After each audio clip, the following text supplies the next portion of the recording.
Indian passport കൈവശമുള്ള ഒരാൾ Indian പൗരനാണെന്ന് അത് തെളിയിക്കുന്നുണ്ടോ? അതോ പാസ്പോർട്ട് വെറും യാത്രാരേഖ മാത്രമാണോ?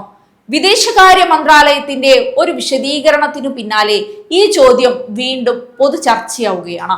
വാർത്താ സമ്മേളനത്തിൽ മന്ത്രാലയം വ്യക്തമാക്കിയത് പാസ്പോർട്ട് പ്രധാനമായും ഒരു യാത്രാരേഖയാണെന്നും അത് മാത്രം ഇന്ത്യൻ പൗരത്വത്തിന്റെ അന്തിമ തെളിവായി കണക്കാക്കാനാവില്ലെന്നുമാണ്. ഈ നിലപാടാണ് ഇപ്പോൾ നിയമപരവും ഭരണഘടനാപരവുമായി വലിയ ചർച്ചയ്ക്ക് വഴിവെച്ചിരിക്കുന്നത്. ഈ വാദത്തെ ചോദ്യം ചെയ്യുന്നവർ ചൂണ്ടിക്കാണിക്കുന്നത് 1967 പാസ്പോർട്ട് നിയമത്തിലെ വ്യവസ്ഥകളാണ്.